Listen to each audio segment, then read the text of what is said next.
Hello, Perth and Interstellar Frontiers. My name is Megan Grace Lee, and I am a second-year PhD student at UCLA. Thank you so much for inviting me to speak here today. I am so excited to present to you Are We Alone in the Universe, a citizen science or participatory science collaboration. So the group I am part of is known as UCLA SETI, and it is comprised of my advisor, Professor Jean-Luc Margot, who you will be hearing from some other time this week, and myself. We conduct a search for narrowband radio technosignatures using the Green Bank telescope in the L band. This telescope is located in West Virginia. Perhaps our most exciting aspect is our UCLA SETI class. From what I'm aware of, this is the only class of its kind in the US, and we invite undergraduates to understand the SETI process from observation to candidate identification. So our students are invited to watch our observations with us on Green Bank. We do so remotely. They are then invited to process the data using the UCLA SETI pipeline. They are invited to identify candidate technosignatures and then conduct astroforensics on these candidate technosignatures to determine where they may have came from.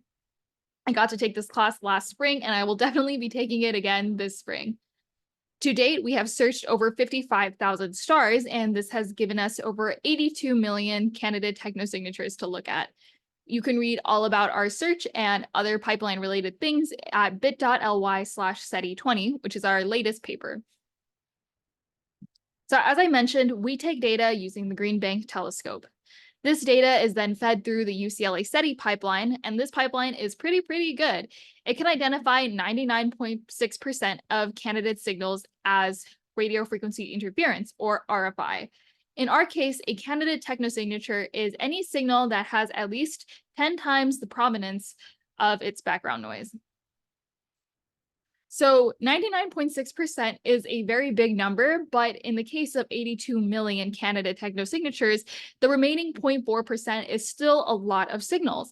And it would take a long time for somebody like me to look at every single one of them. So we have opened this up to the public using Are We Alone in the Universe, which is a citizen science or participatory science opportunity for anybody with internet connection, and we do mean anybody, probably 10 plus, to help us build a label training set of different forms of radio frequency interference, or RFI.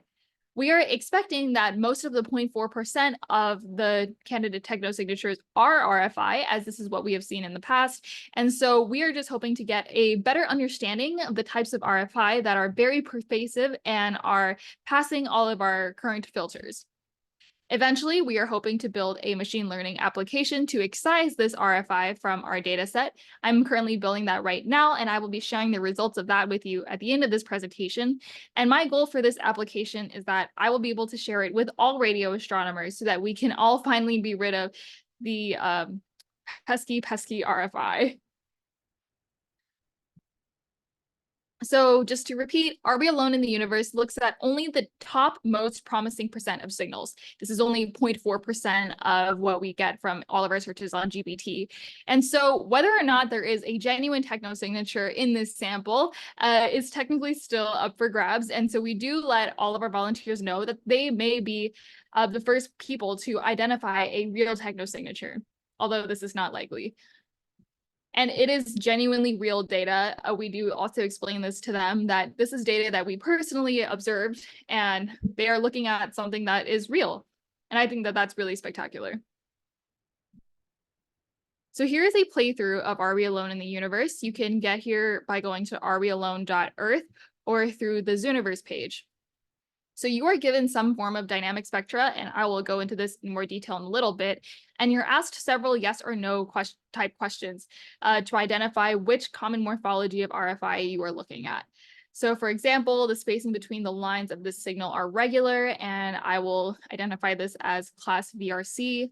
And then you're given another signal. In this case, I was given 2 VRCs in a row, but there are many different kinds of signals on there, and new ones pop up all the time. I always love it when a volunteer emails me saying like, hey, look, I just found this new really cool signal. That always gets me super excited.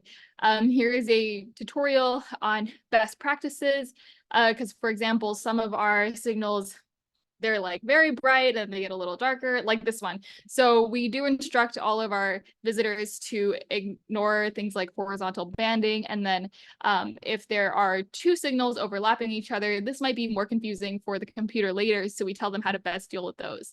There's also a lot of background on SETI, why we're doing SETI, what kind of SETI that we're doing, so that all of our volunteers can really understand where they're coming in on this process. And our volunteers also get to interact with us directly through the talk board. So here are some examples of our volunteers posting signals that they found interesting.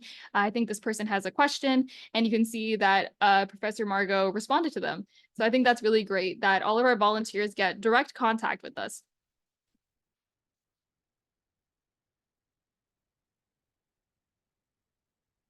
So as I showed earlier, your volunteers are handed a dynamic spectra. And what exactly is a dynamic spectra? Apologies if you've already seen this diagram like 1,000 times this week.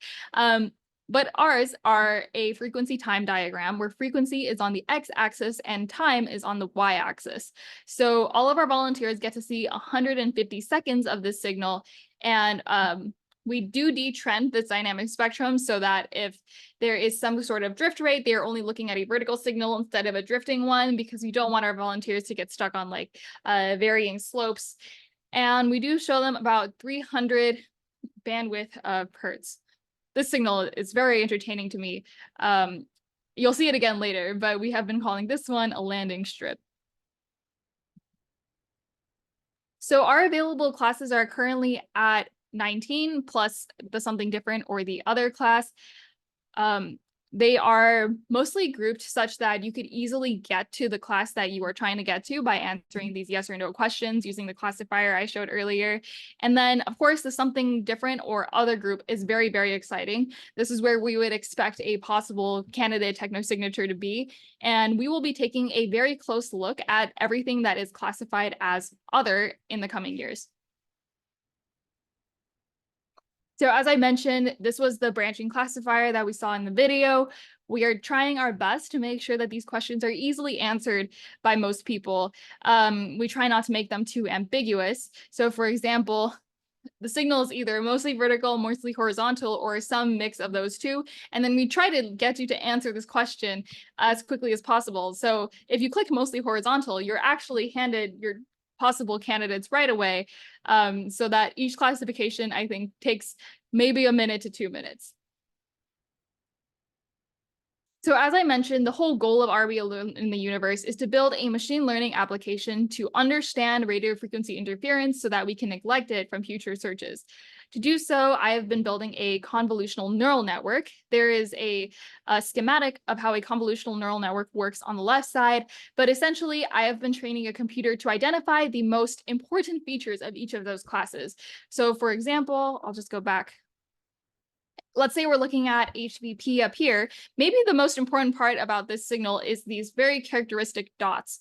So over time, my computer will learn to identify those dots as HVP, and then eventually I will be able to just remove all HVPs from future searches because I know for sure that this is RFI. So the preliminary results are here on the right. If you are familiar with machine learning, I have displayed the F1 score, which is some conglomerate of true positives, false positives, and false negatives. It's sort of like a good metric of how many times are you guessing the correct category on the correct image. So I'm currently running my convolutional neural network on 9 classes, but of course, as the project goes on, the number of classes that the CNN is working well on is changing. So if you've seen this at a previous talk and it's a different number, that is why. It's because this is a work in progress that I'm very excited about.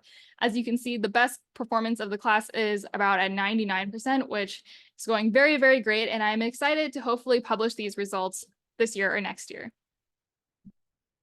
So Are We Alone in the Universe has had a really, really spectacular year.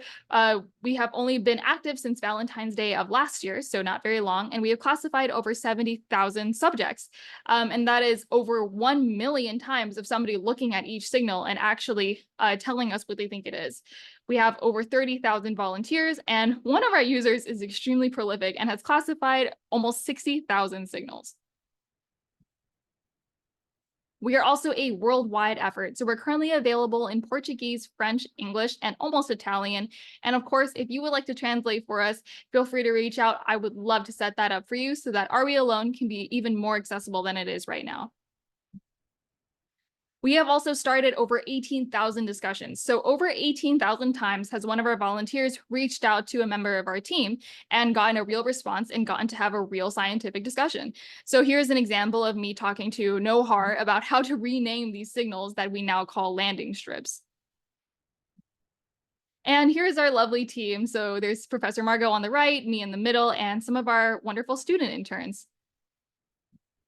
So I'd like to thank the Planetary Society and the NASA Citizen Science Seed Foundation for our funding, and of course, to everybody who has ever volunteered at arealone.earth, which, if it hasn't yet, should include you very soon.